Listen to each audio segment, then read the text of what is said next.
What's going on, everybody? Welcome back to another episode of Open Late with Nev and Kev. My name is Nev. And I'm Kev. What's going on? What is brother? good, people? What's up? Man. We're in here. It's a Sunday.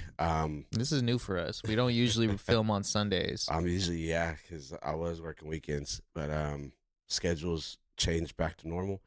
Cannery's done. We survived. Good shit. So find some kind of normality for the remainder of the year until I could go to mornings. Yeah.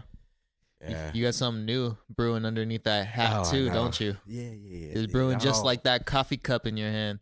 Yeah, this is my my expose. Look, gonna call it. Cause, I'm gonna let him do the reveal. I shaved my head, but I already got my fucking flight and my plane ticket to Turkey, baby. You going to Turkey? Oh, not yet, but I'm going to. Yeah. Why? Yeah. For this? Yeah, get my fucking hairline crispy, dog. That's true, huh? Yeah. How come I never noticed that before? What? Your hairline. I've always had long hair. Damn. And then whenever my hair is long, you can't see it. Like it's not terrible, and I'm not going bald. I just never had a great hairline. Okay. It's just always been like this. And then I started tattooing my head, so now you really can't tell. Yeah. The tattoo's kind of fill in where the hair's supposed to be. Of course. Yeah, that was the plan. Damn, you look like a cross between like Prison Break and like Cancer Patient. What I say earlier? Fucking Michael Swolefield, baby. That's fire. But yeah, no, I've always like cut my hair, grew my hair, shaved my hair. Like You've gone through so many different phases with your hair. Yeah, the last time I shaved it, I did like a 2 maybe all over. That's so my shit was like I have a 4 on the side and an 8 on top. And right now? Yeah. Okay. So if I went to a 2, that's whenever you can see my scalp, like I'm bald. That was crazy. But that's what I did last time. I'm pretty sure when I shaved my head for like beginning chemo, it was a 2 all around. Just like it makes sense, yeah, because that's pretty much a buzz cut. Yeah, anything beyond that, like if you go to a 1, you're bald. Nothing left. Yeah, you're fucking bald. Like, if that's the case, why not just go to a 0? Right, and just shave, and just fully shave it. Yeah, but I think like the buzz cut's a good vibe. It's just low maintenance. I'm wearing a hat and a beanie at work. Mm-hmm. It's getting chilly times, dude. It's getting fucking chilly. That's good. I know. I'm super stoked for it, man. I'm stoked. My hair's kind of coming back, actually. I went to go get a haircut the other day, and my barber put gel in my hair at the end of the haircut. Yeah. And it took me a second, and I was like, dog, this is the first time I put gel in my hair this entire year. Like, my hair is finally long enough to put gel in it. Yeah. Totally tripped me out, bro. I was just like, what the fuck? I can style this now? I mean, it looks good right now. Thanks. What is your plans for it? You know what? I have no idea what to do with this. I've never seen you in my life with long hair. Yeah. You just grow a whole thing out, dog. Nah. Yeah. I don't want to look like AG, dog. AG got crazy long hair. Yeah, but his is like fucking 3 years, like, years of just growing it. And then like living in the jungle type shit. Yeah. But no, dude. Be a good vibe for you. I don't know, dude. I don't picture myself with long hair. Like I was thinking, all right, either go back to the buzz cut, like how I was. The buzz cut looked good on you. I feel like the buzz cut wasn't bad. Or just grow it out. Either keep this length-ish, maybe a little bit longer, or just go back to how it was. I don't know. I don't know what the move is. Well, I'll tell you this. The good thing about it is where you are into your cancer journey, you now have that option. That is true. So live with whatever makes you happy right now, man. If you want to grow it out, grow it out. You want to cut it, cut it. Yeah. Just whatever stage you're in where you look in the mirror and you're like, fuck, dude, it's back, bro. Yeah. Because there's a time I'm sure you were just like looking at yourself and not recognizing who you are because of what you're going through and wishing that your hair would come back. And so now that like your beard is thicker than ever, it's fucking looking majestic.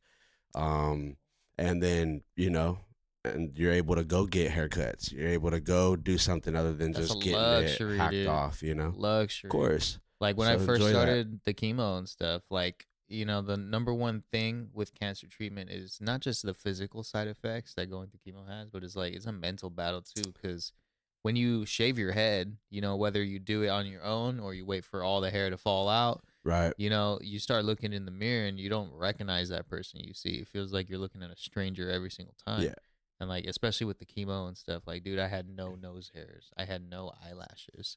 I had freaking anytime a gust of wind flew by, I would get stuff stuck in my eye because eyelashes, they're supposed to like protect your eye from debris and whatnot, you Mm. know, like so my eyes were always full of dust.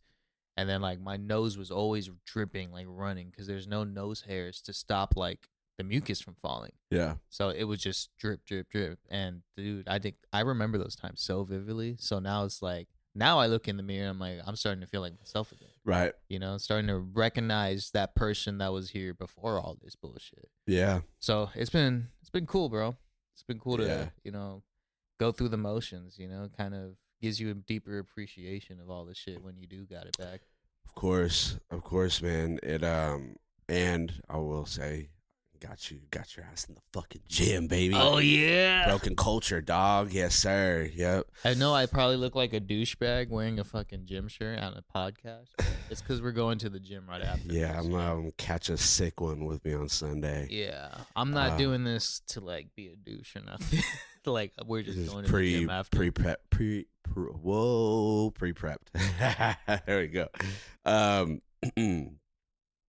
Yeah, dog, that shit seemed wild that a lot of what had happened during your cancer journey, even though it's been a year, you know, through chemo and all the way to where you are now, even for me as a bystander and just being there to be supportive and whatnot, it even feels like for me like a blink of an eye. Right. Like because like you snapped back so quickly, which to the grace of God, you know that's how it worked for you. I don't know how it is for other people, depending on the cancer you have. Like, you know how obviously age plays a factor. So, the way that you look now, which feels like a hop, skip, and a jump from where you just were, is wild. It's insane. Because I remember seeing, obviously, like your videos and seeing you here and there during your process. We didn't really get together too often because, you know, your doctor's appointments, not feeling well, sleeping, wash, rinse, repeat, right? Mm-hmm. So to see it from getting those memories essentially from TikTok, where I see like some of your videos resurface, like from whenever you were like in bed and you were like just off of chemo and you're bald and you've lost a ton of weight. And it's like, holy shit, dog. Like, that was your reality not long ago. Not long ago. Like, really not long ago. And then to see where you are now, where you're like actively in the gym, like your hair's come back, the color in your skin, like you had gained weight, like back. And it was like, oh, dude. So that's got to be exciting, you know, like for you and for others that have similar, you know, realities in which that you know, maybe that's the way that they're after chemo and stuff, their treatment. To see that come back in ways that's probably seem to some degree quickly, it's gotta be motivating for sure, and make you feel like you're claiming your life back. Where 100%. You're like, I'm out of cancer, but like I'm not gonna get hair, like wait for another year. No, it's like a couple months out of it. It was like all that stuff started to just. I was like, your body's like, we're done. Yeah, like we're done with the radiation. Like, yeah. Let's fucking start replanting grass. Like it's like everything starts growing back, you know. Exactly. And like my last chemo was only 3 months ago, bro. So to see how much has changed in just those 3 months, how different I look already in those 3 months, like, yeah, it's super dope, dude. And I remember like when I was going through it, I felt like there was no end in sight, dude. Mm-hmm. Like just the fucking fatigue, the nausea, the way you look at yourself too, like being bald all the time. Like I didn't think that I would bounce back so quickly after stopping chemo, you know, because when you're in the chemo circuit, it feels like it'll never stop. So it's cool, man. Yeah. Definitely very lucky. Hell yeah, dude. And then to take that into to the direction of, I know you have some updates and things like that I'm interested in hearing, as well as I know everybody else. But let's talk about the cancer support group. Yeah, definitely. Because I know you have a little bit more. You've made some headway. You've been building this with the team that you're putting together. The Discord channel, with making sure that, like, you know, all the odds and ends are tied up, and making sure that's gonna be full functional for different categories, different sections for, like, you know, update photos, conversation panels, submissions to go live, to be able to have like group you know, discussions. as well as then everybody being able to tune in, view those moments. Um, Essentially, I'll just kind of run off a few different questions for you, For sure. and if I don't touch on anything that you want to add, go ahead. But first of them being is whenever you do set up for a live, for those that are watching this or see these clips that you post on TikTok and that are interested in going live with the the discussion panel essentially that you're putting together, how do they go about doing that? And is it exclusive to the Discord, or are you branching that off to also be applicable for like TikTok live? Give a little bit like kind of in depth on that. Sure. So the way that I'm thinking to set this up for the live streams, so I'm going to be hosting monthly live streams within my Discord server. It'll be for my Discord audience, and also it's going to be streamed on my TikTok, my Instagram, my Facebook, so that anybody that's just scrolling by can stop and see. We know what's going on. So the way that I'm thinking to set up like how to sign up to participate in something like this, I'm going to do probably like a Google form. On the form, it'll be just like basic questions, your name, where you're from, your diagnosis, and like your story. Just give me a quick, brief synopsis of your story. And it'll be on a Google form. You submit that. My team and I have a team of moderators now that have been, watching my videos since the beginning. They're like the people that have been in my comment section since the jump. They're going to be the ones helping me figure all of this out, how to portray this, and how to facilitate and run the support group with me online. So once we have all that information, we're going to select people that want to participate. I'm going to invite you onto a live stream and I'm going to interview you. It's not going to be like a super formal, like, oh, like you got to get this job type thing. It's like, no, I'm just going to ask you questions about your journey. Like throughout my journey, and also been posting on social media, I've been hit up by a lot of different news outlets. So I've gotten the experience of what it's like to be interviewed, like have somebody on the other end asking you all these questions. And those are kind of going to be the same questions that I'm going to be asking the next person, And the only difference is I'm going to be using my platform to showcase your story. If you're a cancer patient, you've gone through something, and you want to share it with the world. So like tips, tricks, yeah, life hacks, situational things, like what have you gone through? What was your regimen?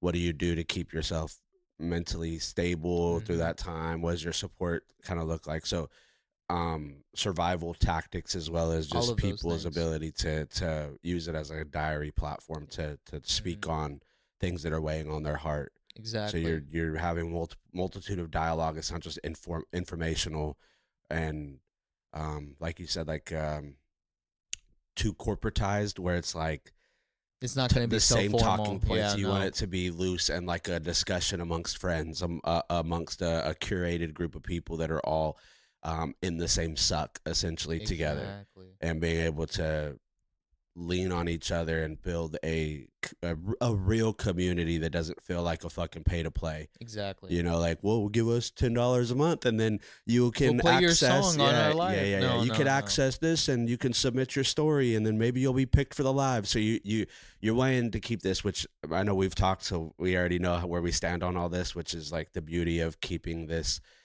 in anything, that when you're trying to do something great, it's like, yeah, of course, if somebody goes and creates something that ends up inevitably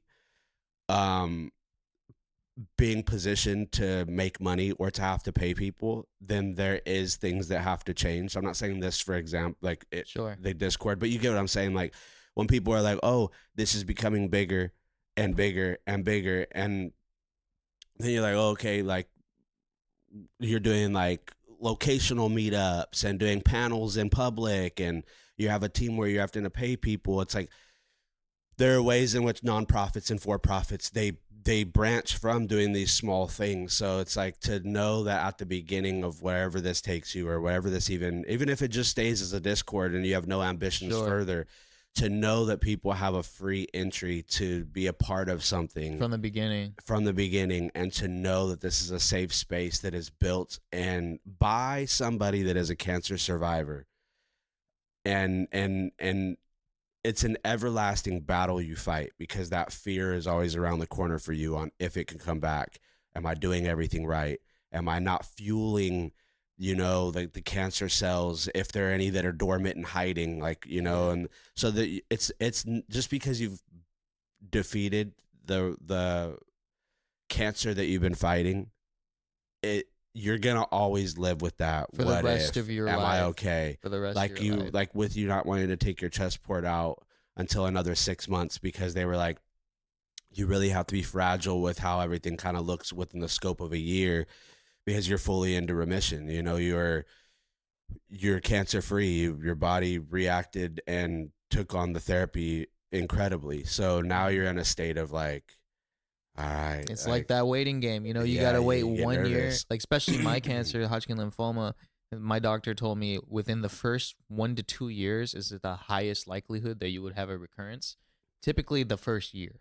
If you can make it past the first year, no chemo, no nothing, you know, and your next PET scan still comes back clear, there's low SUV Right. metabolic activity on your PET scan, then that'll tell you that okay, chances are you're cured from Hodgkin's, and you can use the word cure only for Hodgkin's because that's one of the Mm. cancers that you can cure.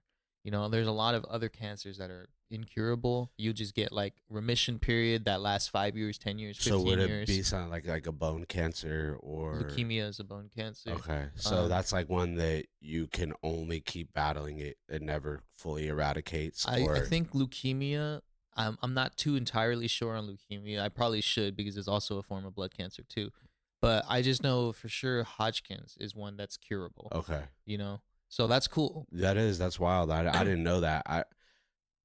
Yeah, there's a ton that I didn't know about Yeah. chemo and cancer Yeah, until same. I'm still you learning going every through it day where I too. was like, oh no shit. Like I told you before, like I thought chemo was like a one size fits all. Like, oh, you have cancer? Here's chemo. Yeah. And then you do the chemo, you lose your hair, and then you're like, all right, I feel like dog shit. And then if it works, then you're like, all right, cool, I'm in remission, and then I'm done. I didn't know that there's a specific type of chemo that each Mm-hmm. person gets based off of the type of cancer they're fighting. And some are more aggressive, some are not as aggressive. I know that there's like pill forms of chemo that Yep. is like slow dispersing to help in very moderate, where you're not really in the realm of like full blown cancer, but there's like cancerous cells that like attack. Somebody was It's like talking about this. So it's like a stage 0 where it's like there's cancer cells present, but they haven't spread to any other regions. yeah, Stage 0, stage 1 is localized and you within take one. like a very low chemo dose in a pill form, Yeah. and it's like I was like I did like all this stuff I've gathered along the way, and I'm like, wow, It's like you never fascinating. know how extensive. Like it's even with me with CF, like there's so much that from other people's stories, like when I started going on support groups, like on the Facebook one that I had checked out, and I was curious, like, what do people talk about on these? You know, this is like a few months back, and then especially with like the different things that are coming out for CF, like the Trikafta and all that, and what it's doing for people and how it's changing their lives and how it's done for me. Yeah. I didn't realize like all the different stuff that because like people with cystic fibrosis are a little bit different because the rarity is still it's super rare. It's like 1 in every 13,000 people get it. I want to say that was the numbers, and we may have put that up on the pod in like the very beginning episodes. So correct me if I'm wrong, and I apologize, but it's still in that category of very rare.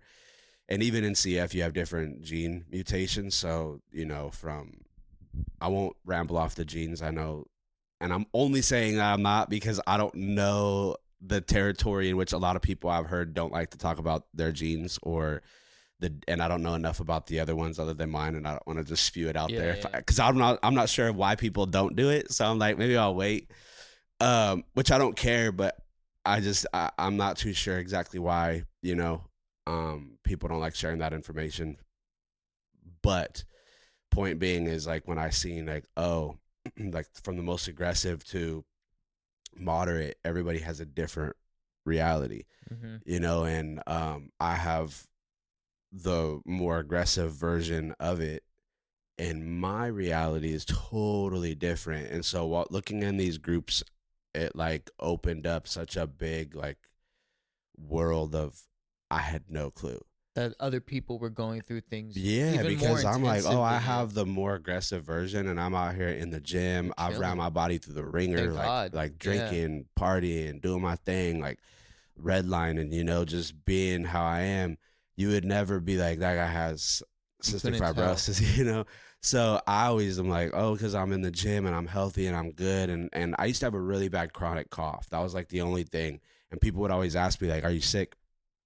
Like a cold or something, because I would constantly like, dude, there's no way we'd be able to do this pod without me coughing.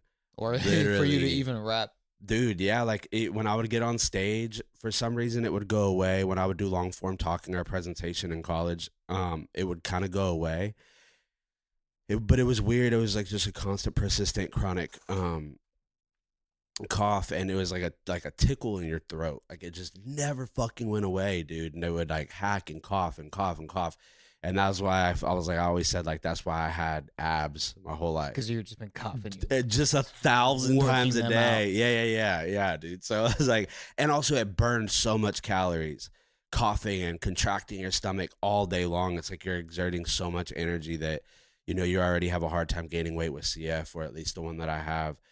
That also comes with the pancreatic side of it, which is why I take enzymes to digest my food, because my body doesn't produce them. Mm-hmm. So you already are facing a very difficult time gaining weight, and then you face like, you know, coughing all the time and this, that, and the third. And but other than that, dude, it was just wild to see. But I'm glad that those things exist, is what I'm saying. So for you creating one for cancer and doing what you're doing, I think is going to be incredible for people that need those outlets, that need that community. And there are a ton out there, you know, which is awesome. But to do one the way that you're doing it, and to make it very interactive and giving it its own hub that's not just on a Facebook group where, you know, you're doing something a little bit different. And I think that's exciting, because I don't know what that exactly looks like. I'll be excited to go on your page and check it out. Of course you're gonna like adapt and with the team that you're building and the people around you, that it's like, you know, from that are already in your ecosystem, that have supported you through your journey, being brought on to be moderators and help design or talk about different things that could be advantageous for the group or the Discord, is going to be awesome, because it'll keep growing and becoming more exciting for people. And I think that's awesome, because we need more of that, especially in a world that feels divided, or it feels like, you know, when you see people that are being creators on TikTok or whatever, a lot of times it feels cash grabby, or it feels like number incentivized. Yeah, I don't want it to feel like that. Like, right. I'm really trying to make the group as accessible as possible, and also like not as formal. You know, like I don't want you to feel like you're gonna come in here and get judged. Like I want you to be able to talk to us the same way you talk to your family, the same way you talk to your homies. Like that's what I really want for this community. Is just like, I don't care what your age is. Like it doesn't matter. You know, whatever it is you're going through, whether you're old, whether you're young, like there's a person there that can resonate with you. You know, so we had this idea. So there's a couple ideas of what I kind of want to do moving forward with the group, like as it scales, as it grows, you know? So one of the ideas I wanted to do like a scholarship fund type thing, to where we can create some merchandise, t-shirts, whatever, use the Surviving the Shock logo. And I wanted to sell these t-shirts online. And the money that we get from selling the t-shirts with our cancer support group logo, I think every month we'll pick maybe 2 to 3 people, whatever the sales were for that month for the t-shirts, we're just going to Venmo those 2 to 3 people. You know, like I don't care what you're going to spend it on. You know, like if you're going through cancer, you have expenses. Like even if you want to just DoorDash yourself a meal that night, you know, like I don't know how much money these t-shirts are going to make. I'm assuming when we first start out, it's not going to be much. So you're just wanting the proceeds to go back to the community. Into the community. So you're creating a I don't know what you want to call it, really, like a support fund for people that are like, I'm not gonna right now be able to change your life and put you through college, but I can maybe pay for your dinner one night. This may get you a coffee today. Exactly. Or this may get you a meal today. Exactly. Or and it really just get depends. You a tank of gas today. It really just depends how much we sell. Because I want to take whatever the proceeds are from the t-shirts, from the merchandise. You know, like I'm not going to keep any of it. So whatever that is, whatever that money looks like, my team and I will sit down, we'll figure out, okay, how many people do we want to give scholarships to this month? You know, like who is active in the Discord, who is engaging in the Discord, whose story Like have they shared, like to where everybody feels touched by it, like all of these things we're gonna kind of factor in I know to there's figure never out. a Yeah, fly this in here, fly, I and then know. today we got a fucking third co-host I in know. here. So all of these things we're gonna factor in and then figure out that way, like, okay, like how Hmm. much money did we raise this month? How much are we gonna disperse out? And just go like that, So it's something that I'm gonna be building. It's gonna take some time. Of course. One day I hope it is life changing money, or at least situation changing, Hmm. because like, yeah, it depends how much we sell. If we sell 10 shirts and we make like, I don't know, $300 or whatever, 30 Yeah. bucks a shirt, then it's $300 going back into the community. 50 bucks here, 50 bucks here, 50 bucks. Hmm. You know what I'm No, saying? that's awesome, dude. It gives people a little bit of incentivization in a sense to like be in the community a little bit more. Um, which I'm sure with or without it, not even I'm sure, like I know for a fact that with or without those little things like that, that is like these little, you know, acts of kindness to be able to give people a little bit of like, oh, here's a little bit of money, here's like, like essentially it's like gift card type things, like, Yeah. oh, go that way, you go buy yourself something, whatever. People would be involved because of just like, I think you're building something organic and beautiful and already heartwarming to Yeah. know that that's there, but then to also know that the people are being rewarded by partaking in the community. That is also a nice little layer to it, where if somebody does, man, you like, it's kind of funny how far that can go. Somebody receiving $50 and they're like, From a that, stranger yeah, online. yeah, that little meal that they could go get, or that whatever, maybe they want to pay it forward, and they, it's just, it's a Yeah. nice little thing to know, like, oh, trying to start and at least plant that seed early on, and like what your community is Exactly. about giving and loving and caring, and not greed, and Yeah. how can I, profit off of this, None of and that, man. that's what happens a lot of times, dude. I'm not saying with the other, like, all the support groups that I've seen have been very wholesome and stuff, but we also know, like, from like the AI fake accounts that That shit that pisses me off I think still. you've tried. I think we finally talked about it on the pod, but like you were trying to talk about it like three different times in the pod, and we just never were able to get around to it. But that one is it sucks to see that, when you take something that is could be used for something so, like, for such a good thing like AI, and then to see people be like, take it and they're like, how could I spin this to make money? And you're like, oh, I'll just generate a bunch of images of the same person, put them in a hospital bed, write some caption made again by ChatGPT, and then get a bunch of followers, promote those videos. Those videos now get a X amount, and then now you have this like fluffed page that's built off of paid for ads and paid for comments. And then because of that, snowballs, and then more Into people real than real engagement. people Yeah. engage. And those people are the ones that are like willing to donate money or go to your PayPal or go to your whatever it is. Like, I'm in a really tough spot right now and I need some help. And then those people with a kind heart are like, oh, like, man, I've been seeing every day they post, and look at their smile. And meanwhile, it's fucking not a real human. It's crazy And using then, AI for evil like that, soliciting donations from but you. it's like wild that that's like the extent that people will go to just to make some money. Um, And it's faceless. That's the it's thing too. We're right, but we definitely talked about this on the Yeah, pod. we I did. just We forget did. about what section, but that was like the pressing the button in war. That's like literally what had happened. It took people out of like the battlefield seat of being out there on the battlefield, having to fucking shoot or stab somebody on in war, when they started making bombs and now drones, that you're like, I could be 100 miles away. I could be 1,000 miles away. I could be on the other side of the Never fucking have to see world. these people. I Never don't have to have to interact. see any of the casualty. They could just green light me. I'm in a booth. I make sure it's where it's at. I press that button. Boom. Also, like, that's why the president doesn't go fight.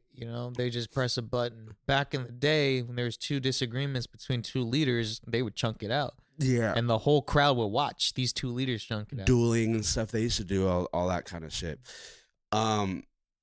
But yeah, the world has really become that, where if you could be faceless, if you could be not attached to the platform, a lot of what they're doing, they just feel like no harm, no foul. Um, but it's like, dog, like, it just is very upsetting that like that's what happens. Mm-hmm. But it happens way too often, Way too dog. Way often. too often, all over the place, and hopefully that doesn't, deter people from wanting to partake in like Yeah. beautiful environments, because those things do exist. That's why I'm trying to use my platform to bring awareness to these types of things. Like, I haven't made a video yet talking about AI and how they're using it to scam people into thinking they have cancer. I Yeah. haven't done a video about that yet, but I will. Just to educate or whatever. Yeah. And then, like, for the community, like, I really just want, like, an opportunity for people that may not have the same platform I do, that want to share their stories, Hell that yeah. feel like their stories could impact the world.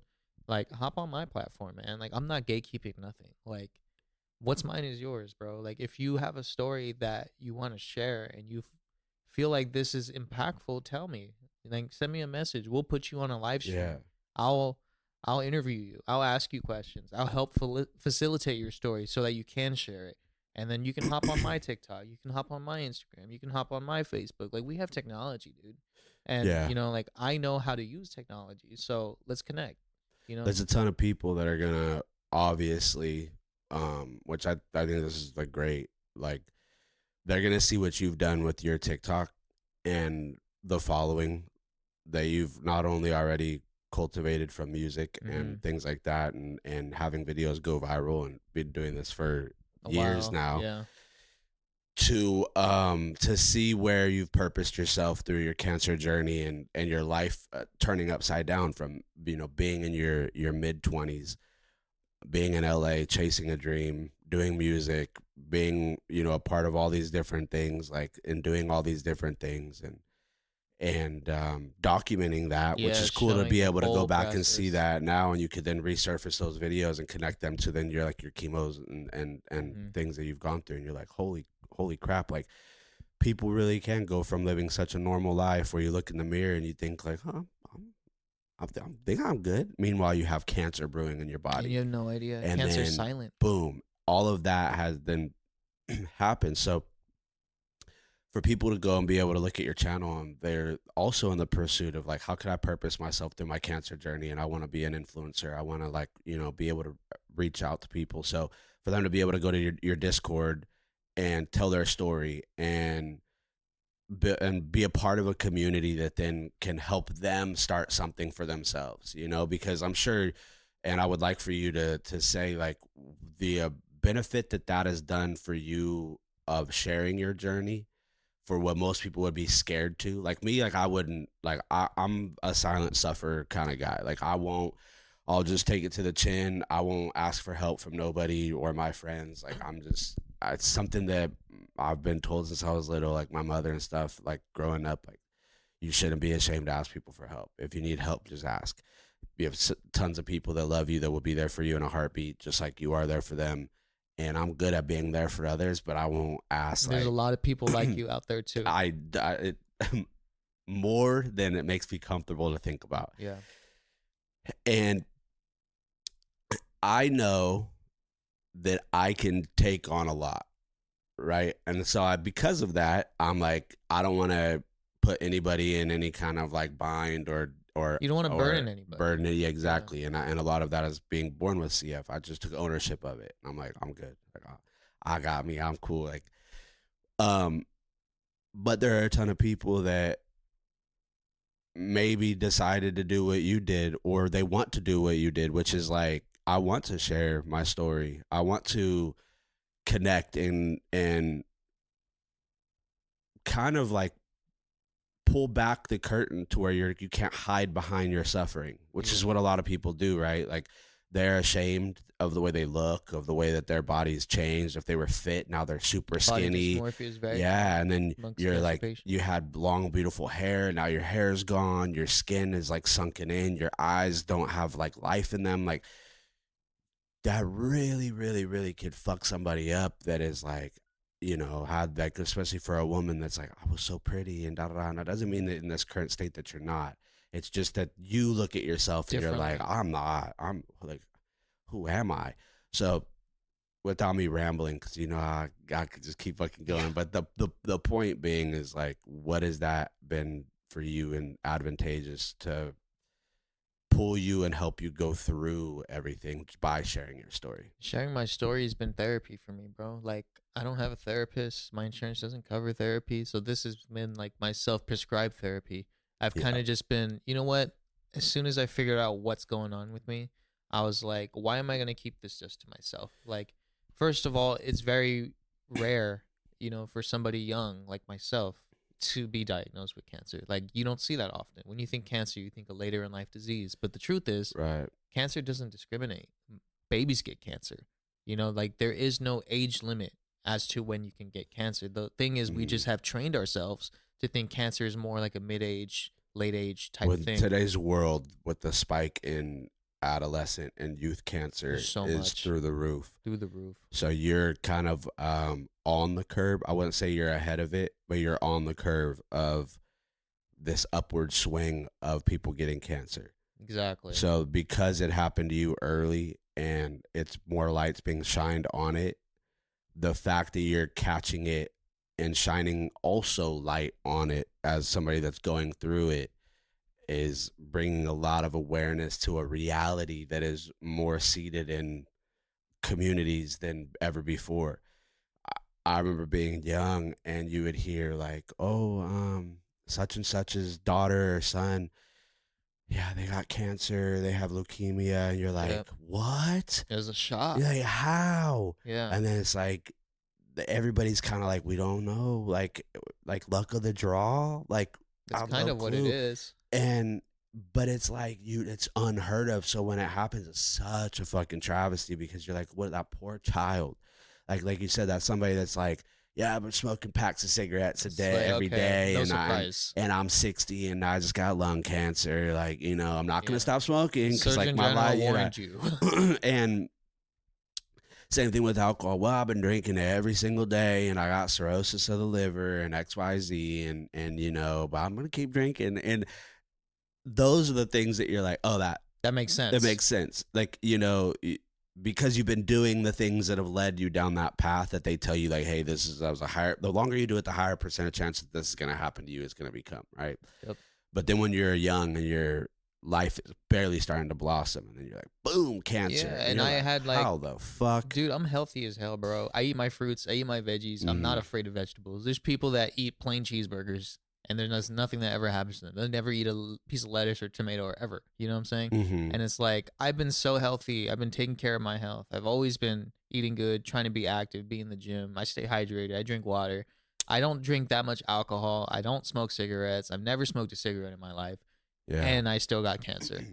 So it's like, what does that tell you, man?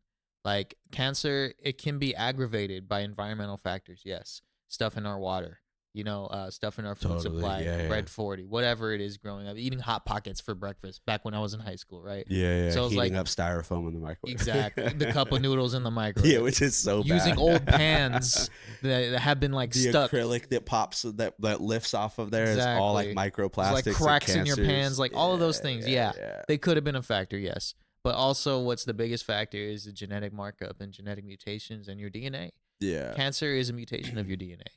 Cancer cells happen because your DNA just randomly decides one day, you know what? I want to try something different. And then just starts multiplying in freaking waves. And then that's how cancer happens. That's how it spreads. Somebody, I don't know the fella's name. It was on, I want to say it was on Sean Ryan's show podcast. Are you familiar with him at all? No, not at all. You should, he has a lot more military stuff, but he talks to everybody under the sun, like from cloud seeding to, religious stuff, all the way down to then like cancer and specialist. And there's this guy, this pod in particular, I think you would really enjoy because it is the way that he's going about it with his group of people is that he was diagnosed with where he was like super fit, super healthy, like on top of his game, like, doing all the things right. And he got, I wish I could remember the name of the thing. He got this thing as a very, very rare condition where one day he was, he was at work. I don't want to tell the whole story because essentially he got called from somewhere by his father that his mom had brain cancer. And he was like, what? Complete shock. Yeah, because she was always good and healthy, and she's like the most like positive, like loving human. And he was like, the family was distraught, you know. And so she goes through it and fights and fights and fights, and he obviously she lost her life to the battle. And he was like, I'm gonna become a doctor. I'm gonna figure this out so that therefore people don't have to go through this. Then in med school, he then not long after gets diagnosed with this really rare disease where basically your body attacks all of your organs. And they thought it was Hodgkin's at first because they were like, it's like something in your blood. So they started diagnosing him with maybe it's Hodgkin's, maybe it's this. They put him on different pills. Nothing's working. They were like, you're gonna die. Like, your body's shutting down. He was like, I was just at work, like doing fine.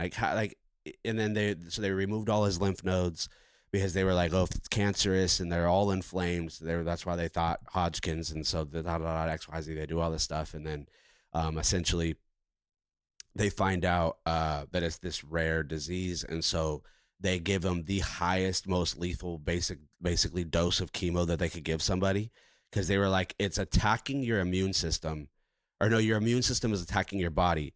So let's kill your immune system. So they nuke his body to the degree where they kill his entire immune system, and it's basically keeping him alive. But like death is around. Yeah, sick. Yeah, and it's around the corner. They're like, okay, just say your goodbyes, this, that, and the third, and so the different medications come, and he takes a little things, then he's okay for a little bit, then boom, remission, and then he ends up comes back, and then he's like fighting for his life again. So he's like, what if I can cure myself? These doctors don't know what to take, what to do. So he starts getting in a lab and fucking testing shit that already exists. He's like, what if there's a cure in your CVS pharmacy that is there and can cure you that you don't even know about because it's marked to do something else? Are you talking ivermectin? No. Okay. No, but that's one of the things that get brought up. It's like, there's a guy that created this thing that can universally treat so much other stuff and cure you. But because he says that, and I love the way that he put it, and I'm going to butcher it, so excuse me, but he's saying that the way that things go is like, it's like a patent threshold that medicine can have, right? So it's only profitable until then multiple other places make it, and generic and this, that, and the third, and then therefore then that thing's no longer profitable. So then they just let it go to the wayside, and then they no longer push it as being incentible because they're not making money. So then they only care about the pharmaceutical industry, the new thing that is patent that could make them the most amount of money because it's the only one that's out there. Just cash grabs. And then it only lives for like 8 years or whatever it is until then it's generalized, and then they move on to the next thing. So he's like, there's so many medications out there that are sitting on shelves that could be doing more than what they're branded to do because of money. So he starts like testing shit. And he ends up testing this medication, and I don't know the name of it. So, but he cured himself, fucking cured himself from a death sentence to being okay. And all these years later, and he's changing people's lives, different variations of different cancers and different sicknesses and ailments.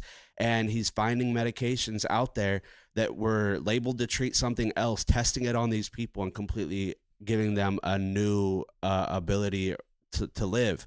And it's fucking wild. And that's the downside of the pharmaceutical industry, is that it's just money-based, profit-based. The Right. second it's not profitable, they stop investing into it. They stop doing research to see if those things are still effective, if they can cure any other types of diseases.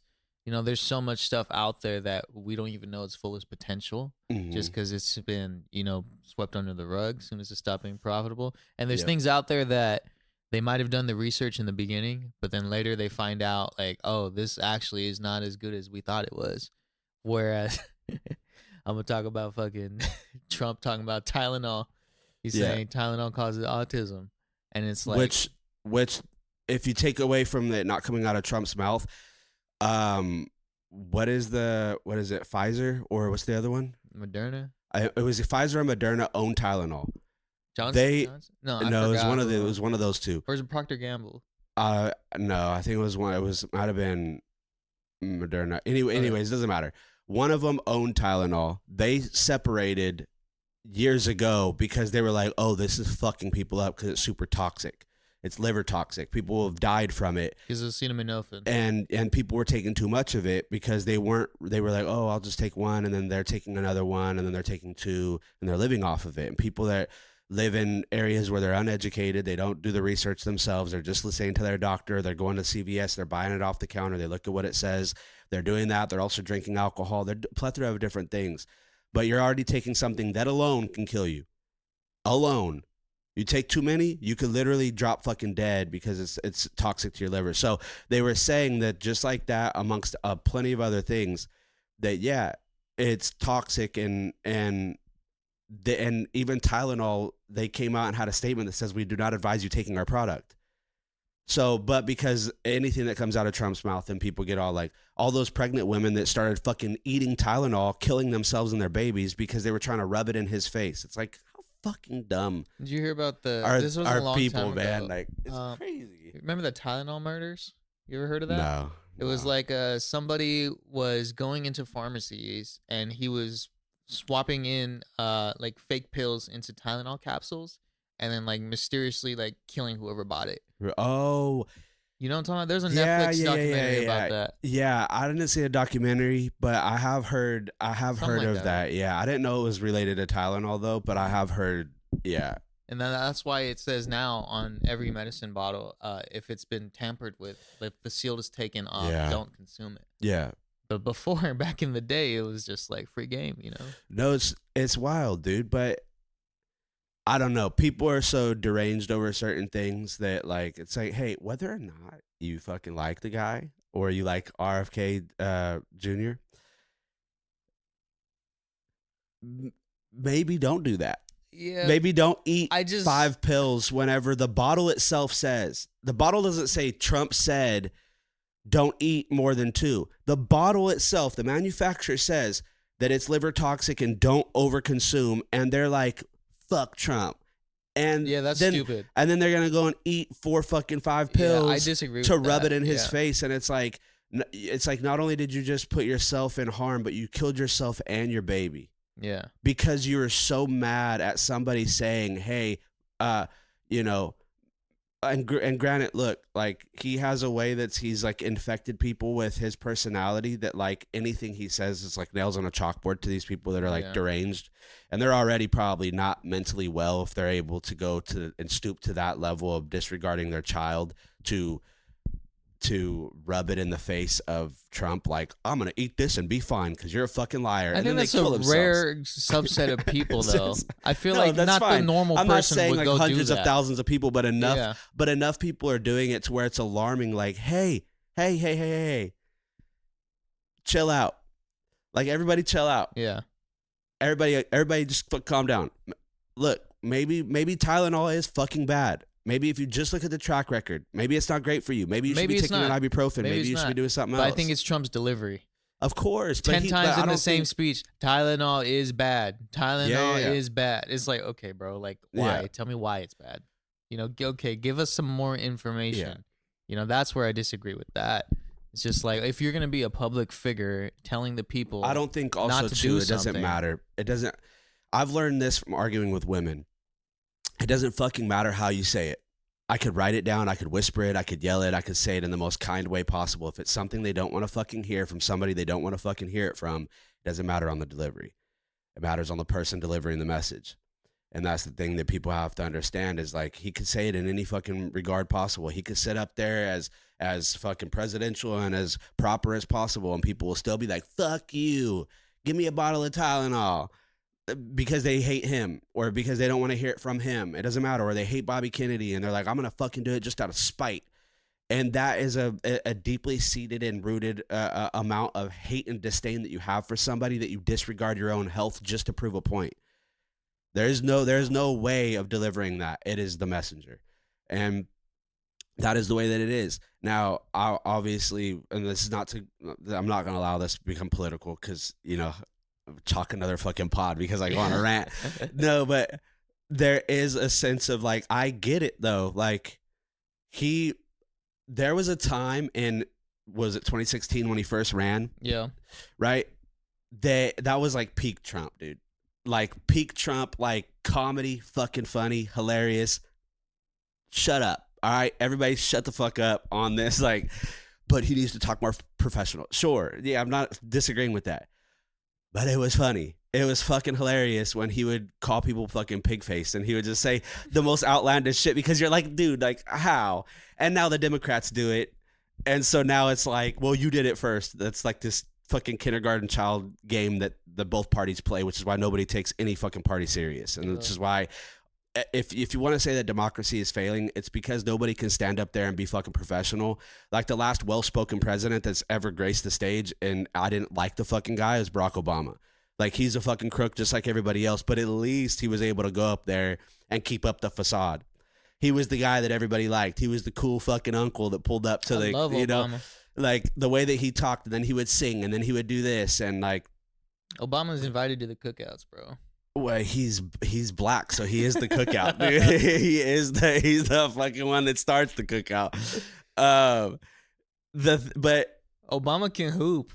What other president can hoop? I don't. Yeah, but I don't give a shit about any of that, dude. I do. The thing is like the same reasons why then those things are appealing to you. Yeah, is the reason why I'm not saying it's appealing. Like that's who I want to be my president, but it's like it was just funny. He was quick. He was witty. He was with it. He was.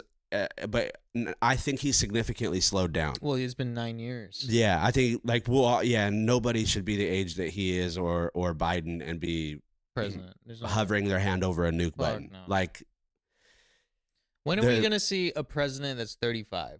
You can't. I don't think you should be 35. I think you should be somewhere in the ballpark of 50. Like I think 40s to 50. 45, I think still is maybe too young. You think? I think so. I think like aging into 50, maybe the back couple years into 50, and I don't think you should be able to serve past let's say 65. Yeah. Like give somebody if you were to say 45 to 65, that's it. Like that's it. Anything too young, you're dumb. You're too deeply seated and rooted into your politics, and you're blinded by, I think you have to have like an objectivity of being able to look at things from a multitude of areas. Biden's and not just like 83. Didn't Biden get cancer? He's a robot. Truthfully, I don't even think that guy's a real person. Didn't he get cancer? How come nobody's talking about that? I think he's skin cancer or something. What the fuck, dude? As well as dementia or whatever else he has, but. I think that, like, dude, like, this is being American. I'm a little, like, we shouldn't be having guys that are a walking corpse running the country. And then there would be times that, like, he wasn't even aware of, like, briefings that had happened because they fucking Weekend at Bernie's his ass. And they were facilitating things and making decisions and having him sign off on shit that he was unaware of even having taken place. Because he was a corpse, so that's why all these things got passed. Like Daddy was asleep, the kids were at play. It was like that's how shit gets broken, and that's what happens when you don't have a fucking leader standing up there being like, like I said, I'm watching Trump kind of. I don't think he's losing his grip completely. I think his hand's completely off the pulse of America, and I think he says a lot of things that are like even people on the right are like. That aren't hard right. I'm saying like middle of the aisle right, like that are over here, more rational. And they're like, what? Yeah. What? Like, I do that. I'm like, what? And so off his rocker, bro. So but both sides are fucked. But anyways, I'll just prepare myself to go to war. Yeah. I don't think they can draft me though, because I have a cancer. You and I both would be bottom of the list. Yeah, they wouldn't draft either of us because of our conditions. Whenever I was young, I had thought about serving. Yeah, but I couldn't because I was CF. And you knew you couldn't because of that? Yeah. Damn. Yeah, you have to go and get a lot of things written off by doctors, and then you also have to do a specific kind of a test. Yeah. And then that has to be regulated. So if you'll get pulled from service and stuff like that, because they can't afford to have liabilities out there. If they need to account for every soldier out there to be, for every one American can handle X amount of whoever it is on the other side. Yeah. So when you are a guy that's like, if it got deep into the draft and they were like, we need people, nobody's wanting to go serve, they would then be like, hey, I don't care what you have. If you could walk and hold a gun. Yeah. You So know, at what point did they stop considering your CF a disability? it still is. Did they still consider it a disability? Oh, yeah, yeah. So then how does that work now? Because, I mean, you're fully employed, like, you know. Yeah, you can still do all that. Really?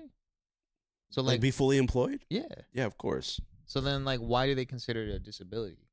Because it's a deterioration of your lungs, so it's a death sentence. Like some people have died when they were young. Mm-hmm. Life expectancy right now is anywhere between 35 to 40 years old, I believe. If things have changed, it's just the last thing that I had seen. Like I said before, when I was born, life expectancy was about 4 years old. Then when I got to 4, it was like 10 to 14 years old. Then whenever I got there. And I was born with advancement of medication and technologies of the medical field. So the goalpost got moved every time I got there. And right now, I want to say it's like 40 years old. But there are people that have lived past that are like very active and they have a different gene where they're just really lucky and healthy and everything like that. But yeah, does that ever scare a progressive you, the thought of it? No. No? You don't think about that? I never have, dude. And that's why I've lived, I think, the way that I've lived, whether it's good or bad. I think I made peace with it whenever I was young. Being told, that like my life expectancy was 4. Once I got obviously older than that and I knew what that meant, I just was like, we're all fucking headed the same direction, dude. Like we're all headed to being 6 feet under, being under the ground. Do I want to die young? No. But I accepted it as a reality. And so I was like, whatever. So what am I going to do? Think about it? Yeah, You're not going to rob yourself of good years. Yeah, I'm not going to take that into consideration on like, should I drink? Should I do this? Should I do that? Like, I think about those things and like being, trying to, I don't even know how to really say it, dude. Just taking accountability for myself is why I make the decisions I make. I've always been active. I've always been in sports. I've always been like, like they said I can't run the mile. I'll run the mile and some. Like I can't do that. I'm gonna do that and some. Like you think like because I'm small that I can't fucking do X, Y, Z. Oh God, so it was always like this. Like you always have that chip on your shoulder. You want to prove the world wrong.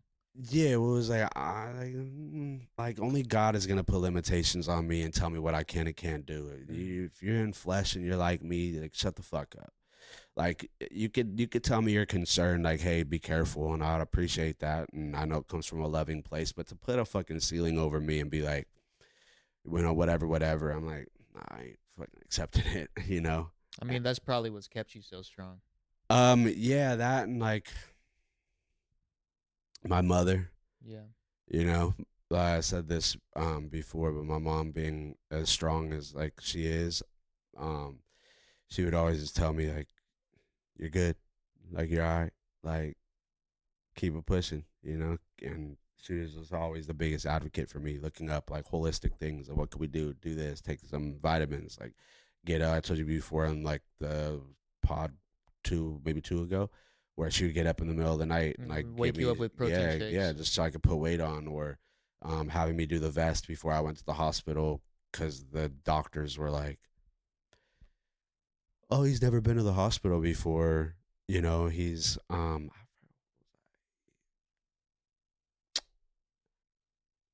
17, maybe 17, I think. I don't know, somewhere around there. But they were like, oh, he's never been admitted. Like usually everybody with CF has done like a little stay at the hospital. I'm like, I'm good. They were like, yeah, well, you're in the adolescent years where when your lung functions dip, even if it's slightly, we have to take that as like concerning because when your body changes and like you're settled into your like being an adult, everything stops growing, like as far as your body for the most part. And then your lung functions usually dip. And then because of that, then your quality of life changes. So they were like, we really have to monitor that. And because I was in that age range, they were like, we'd see a slight dip. Could it have been allergies? Absolutely. It's been like that before where I've had a slight dip because my nose is stuffy. I can't get a full FUV1 function out. So whatever. Um, they were like, we advise you come into the hospital. My mom was like, all right, we're going to go home. We're going to do a bunch of breathing treatments. We're going to do this like clockwork and then see if we can get your lungs up. If they're not up, then, we'll do this. I was like, whatever. All right. So do all the stuff. And they're about the same, nothing too crazy. And they were like, all right, we're going to get you in the hospital. You're going to be here for 2 weeks in UCSF. And they were like, we're going to try and give you all this stuff. That's when they put that port where they cut my arm open. They fed that tube all the way to my heart. That's what my mom has right now. It's called a PICC line. Yeah. Yep. Yeah, that shit sucked. So they were like, which I think I told you, I don't know if I said it on here, but they were like, they showed me, like, they brought a book in there of how it works, of how they do it. Mm-hmm. They're like, okay, because it's a local, they're like, we could do a local anesthetic.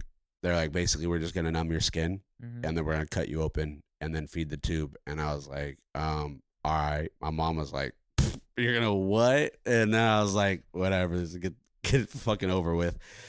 So you can't shower with it.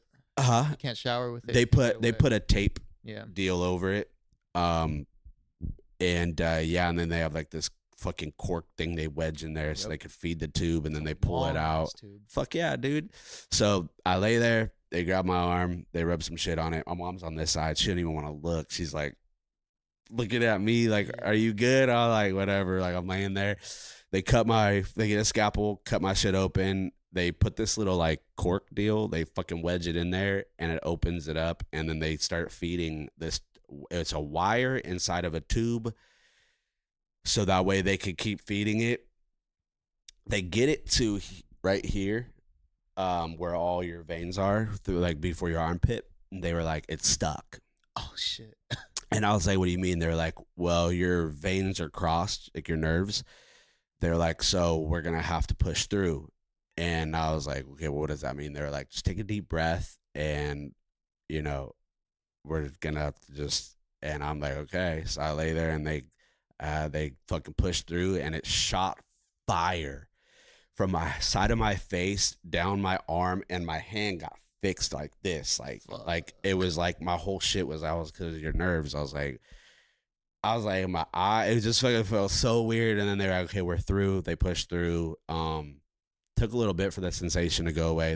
They got the thing all the way to my heart, and then they pulled out this wire, and then they closed it off, hooked me up to a port, and I wore that for 2 weeks. And so they would unhook me whenever I wasn't getting the dose, and it would be routine. So in that moment, I would then leave and go fuck off. Like they were like, you can't go outside.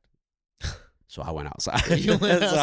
I would go out there and watch the fucking cars pass, dude. It's depressing in the hospital. I hated it, dog. It was my first day in the hospital. There's other kids with CF that have lived there, bro. They know more about the insides of those hospitals than they do the outside world. And I was like a fucking tiger from the Amazon that was put in this enclosure. And I'm like, I'm used to being out there. Yeah. Like this shit scares me. For other people, they're like, this is my comfort. It's scary out there. Yeah. So like I would go and I would figure out when they were gonna come routine. So I would go outside and just before they can catch you. Breathe the piss air of San Francisco, Yeah. Like, that's how I was in the hospital too with my kidney problem. I was there 6 days. I was like, dude, I need to be outside, bro. 6 days is a long ass time to be in one hospital room. Yeah, it sucks, dude. Especially if they give you a fucking roommate too, because a lot of the hospitals be doing that. Yeah, UCSF was a little different because of having CF. You can't. Yeah, because you can't be near them. Yeah. So I was cool. I had they would move me from different rooms and stuff, but it's like, dude, you can only watch so much bullshit on their little TVs and getting the shitty ass internet from like an old ass computer. Because back then, it's like, we don't have the technology we have now. I mean, granted, we had laptops and stuff, but they weren't out. Yeah, and I think maybe we had Netflix. I think it was primarily just YouTube. Yeah, if my memory serves me. But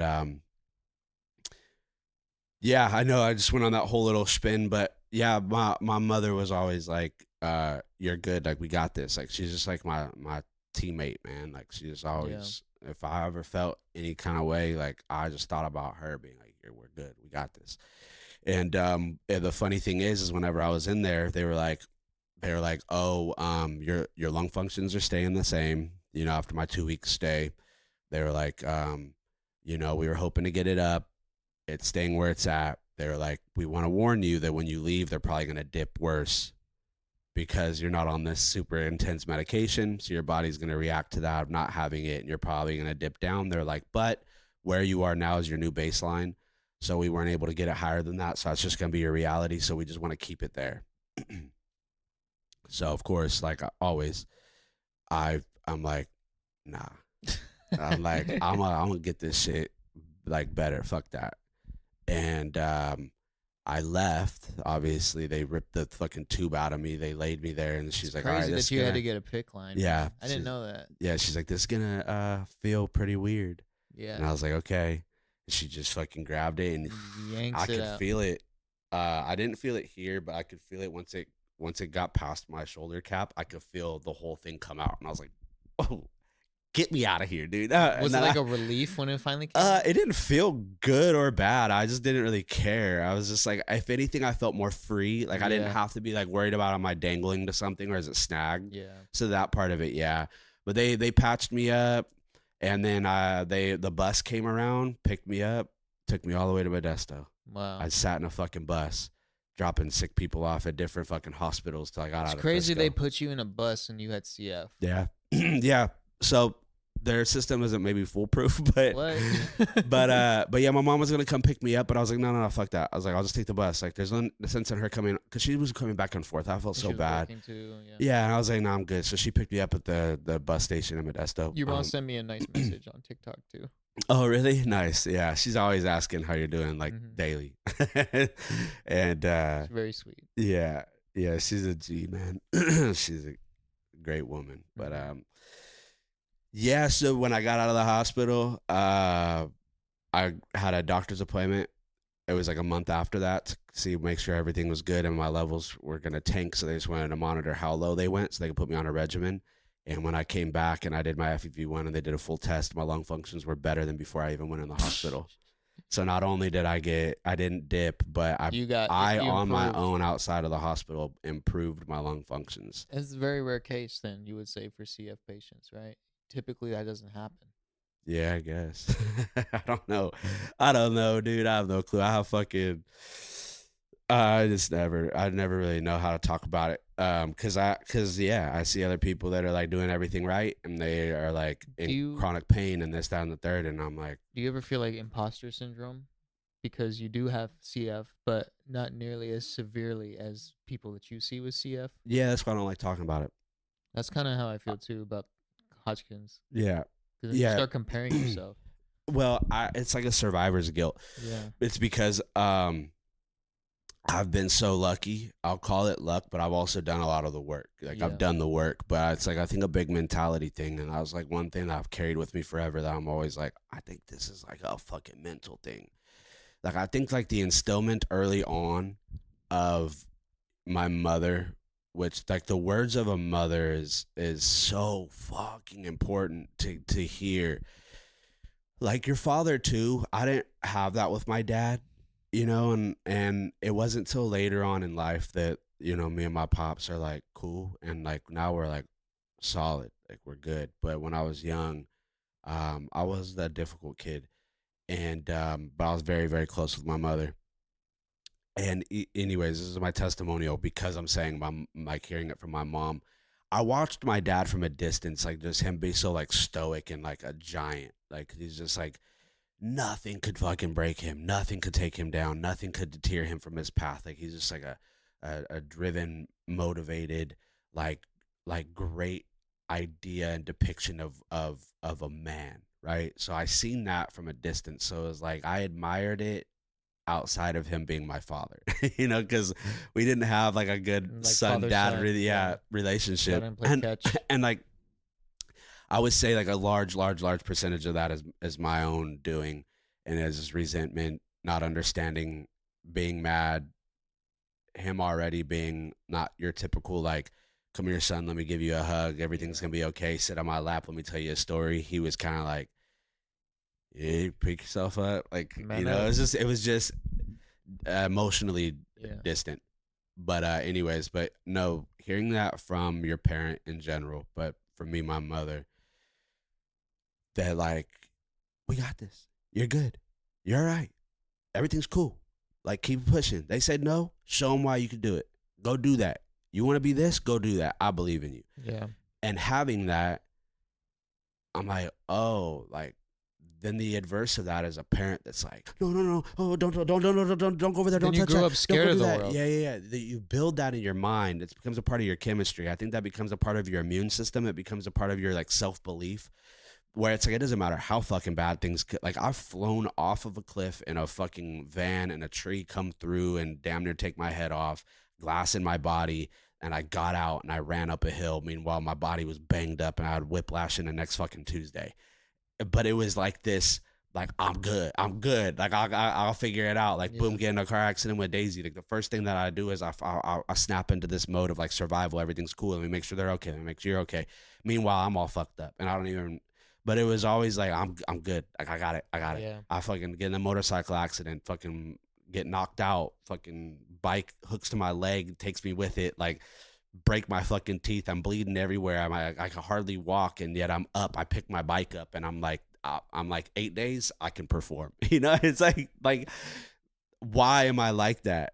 And I think a large percentage or a large point to that is because of the way that I was like raised, where I'm like I'm good. I'm always good. Yeah. The only time that you're gonna probably be like he ain't good is because I died and I wasn't able to say it myself. Because other than that, bro, it don't matter how bad it gets. Like I'll fucking be bleeding, leaking, whatever. Even after I got jumped and all this crazy shit's happened to me, and I'm always like, I'm cool. Yeah. You got to be careful with that because you don't want to be the guy that walks off a cliff just to prove a point. Because you don't want to feel like you're invincible.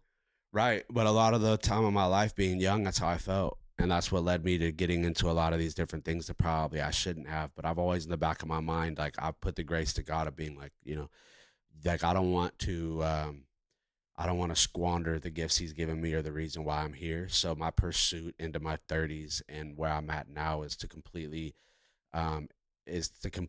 divest from that and put myself into purpose and being like, use me, even if it makes me uncomfortable, like even if it's talking about cystic fibrosis and being an advocate for that, or writing a novel or writing and trying to connect with people, whichever way in the capacity he sees my voice best used and fit to amplify and help others. That's the direction that I'm trying to go down. Yeah. Because I've spent too much of my life being, a heathen and just being out there being wild, and I'm like, all right. But I mean, you have so much life experience. You have such an incredible story, and like just learning more about it over the years of knowing you. Yeah. I feel like same way. There's other people in the world that could totally benefit from hearing that. Yeah. Like the people you're like, when I'm talking about the cancer support group, you're the people that would want to keep their area private. You don't want to be posting on the public section of it. But I feel like it's important for you, and I advocate that for anybody with a story out there to share it publicly. Yeah. Like I understand there's people that want to maintain their privacy, or they might feel a certain type of way. They might not think their situation is going to be as impactful as somebody else's situation. But the thing is, it's like everything that happens to you is unique to you.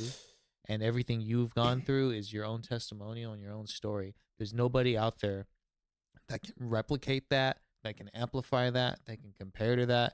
Like you are the only truest form of that story because it's unique to you. So that's why I say, like, I always encourage people, like, get out there, man, share your story, tell the world, like how you're doing right now, even. It's like kind of what I've been doing, like these last podcast episodes, kind of tricking you into disclosing. I know what story. you're doing, motherfucker. Yeah, I've been trying to trick you and been trying to dig at it a little bit. No, you've given me courage to talk about it more, and you've given me let's just say, as much as I don't usually take that as like what the world gives me, but in the sense of like, I feel like you've given me permission to talk about it in a way of where I've watched you deal with yours and the way that you've gone about it, and the way that I respect the way that you've gone about it makes me feel like there is a path in which you can do it without feeling gross. Yeah. And my biggest thing is I'm like, who gives a fuck what I've gone through? Like, who gives a fuck what I have to say? Who gives a fuck what I've gone through? Right. But the thing is like because I watch you, that's made me change Your mindset. my mindset on like, well, because at the same time I do understand the importance. I'm like, well, no, you have a huge story that could help so many people. I just never put myself in the driver's seat of thinking that like my shit mattered. I'm gonna say, well, I'm just trying to figure out how to keep living and do it the right way, and to break as less things as possible in my life, and try to not be destructive to myself or to others. And I looked at my CF and my disease and what I live with as like sacred to me, because I'm like, I get to hide behind the way that I look, like my physique that I work out, and I'm And nobody would fit, even know. when I'm tattooed and I look like the way that I do. You would never be like, oh, that's somebody with cystic fibrosis, as well as the one that I have. You would just be like, oh, that's some dude that probably fucking got out of prison, from the way that I Michael look. Swofield. Yeah. But the reality of it is that like I do look so different that to people with CF that are like, does everybody with CF look a certain way, Yeah. or walk a certain path or walk a certain way, to then see sometimes that then there are people out there that don't. Or like when I see a 55-year-old runner that has CF and I'm like, good on you, dude. Like Yep. that's what 55 looks like. Yeah. Like that's hope. That's for people. That's hope. You're And what so, 32 looks like. For somebody yeah. that's 17 years old in the hospital at UCSF Yeah. for 2 weeks, you know? Yeah, no, you're right, man. But that's it. That's we'll see. You keep on planting those seeds, dog. I'll keep picking more out of you. Don't you worry about it. But that's it for me today, dog. You got anything else you want to say? No, I think we touched on a lot. I got some talking stuff I'll get to in the next episode. I feel like we've been going a little over today. Okay. Yeah. But I think this is pretty solid. All right. You want to plant a seed for what you want to bring up next week, or? Yeah, next week I'm going to dive deeper into the Surviving the Shock Cancer Support Group. By then, it should probably actually be live. Awesome. So then I'll have some more questions for you, because there's a few that I wanted to ask, but yeah, you know how it goes. We start bridging gaps and getting other places. So, but it's all good. Yeah. So next week, talk about that more. Once it's live, I'll have an idea of how it's operating. Can talk about that. Figure out ways to improve it. Things to add. Things to change. Yeah. You know, I want to implement kind of like a Big Brother program. Mm-hmm. You know, that'd be really cool. Like, or Big Brother, Big Sister, whatever it is. You know, like I have somebody. His name's Bruce. Shout out to Bruce. Like he's been tapped in with me. You know, and he kind of inspired me to maybe do something like this. Like he's an older gentleman. I think he's in his late 50s, early 60s, but he's been tapped in with me, man. He's been asking about my mom every day. You know, that's good. And man. That's awesome. He's been through a lot too, man. In the last 5 years, I think he had 4 different cancers. Oh. As soon as he finished one, he got another one. And then most recently, he just got done fighting leukemia. Wow. So in the last 5 years, he's been through a lot, man. And he's been totally tapped in with me. And I do look at him as big bro, you know? Mm-hmm. So it'd be really cool to have like a program within the support group where we can pair people, you know? Like, hey, this is your shaman. This is your guide through your journey, whether you're just starting your journey. Mentor. Exactly. Mentee. Yeah. And we could start connecting people that way. That'd be beautiful. You know? Yeah, So, no, that's great, man. That's awesome. People find those people for themselves on their own too, just by having the platform. Exactly. You know, reaching out to somebody that's gone through a specific cancer that they're going through, and they're like, oh, this person's older than me and they're a survivor. And then those people to know that there's that there, that's fucking cool, man. Yeah. And then to have, you know, like you said, sections of it where people can be paired or pair one another to have somebody that's wanting to mentor others, of being like, hey, this is my story. Exactly. You know, and like a sponsor in a sense. Yeah. From like what we talked about in the past, like with AA and whatnot, which I think those are super fucking great to have that lifeline. Mm-hmm. Or like, I'm sure it means a lot to you to receive those messages from somebody like him, where you're like, right on, Like, man. dope, Like, thank you. Somebody give out you there perspective, cares, you or know? give you a sense of gratitude for what you've gone through and where you are versus how things could go. Exactly. Or what it could look like. And then how to also keep your composure through that and walk with grace. For sure. And it doesn't matter your age, man. It doesn't matter where you're at. He's over in Philly. Yeah. You know? It's like East Coast, totally different time zones, still checking in on me. You know, like I tell them I got an appointment Yeah. at this time. You'll check in on me PST. You know, like my time zone. Yeah. You know, so it's cool, man. It's cool to have somebody like that, and I feel like there's people out there that could benefit from that. And like even when I was in a frat, like the way we kind of picked our bigs, you know, our littles and stuff, like I kind of think a similar concept could work in this group. You know, where it's like, all right, we'll do like a month or two of just like run through, give everyone a chance to know each other and stuff. And then like maybe I'll start out like pick like 3 to 5 people that you think you connected best with. Submit that info to me and my moderators. And then from there we can just start pairing, you know, and just figure it out that way. I don't know the most effective way to run it yet, but it's just an idea. Yeah, yeah. No doubt, man. Having it fluid at the beginning where people can kind of figure out where they want to end up in the Discord, because it is like, it's not just a comment based platform like on Facebook, where this is like, for people that don't know how Discord works, there's so many different areas within a channel that you can interact with. You know, whether it's people that do update photos and there's the tab for that, and people that like want to share their story in depth, there's tabs for that.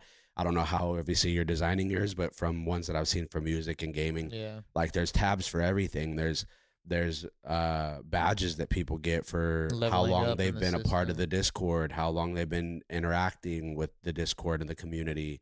There's a lot of like those things that make you feel like, oh, I'm home. Like this is where I want to be. This is where I've built a support group within itself, and I think that's fucking awesome. So yeah, I'll show you what it looks like right now too. Sure, yeah, I would love to see it, and I'll show you too. I know the last time I'm further more into my writing process and stuff like that with the novel. Sick. And I have a couple of different book covers for 2 different books that I'm working on. Fuck so I'll show you those as well. And then when I get further along, I'd like to then maybe introduce that to you guys and see what you guys think. But yes, sir. Until then, guys, thank you for tapping in with us. You know, we love hopping on here. It gives us a chance to, you know, talk, and also it's our therapy too, you know. Yeah, so, and if you don't like it, kick rocks with open-toed shoes. Yeah.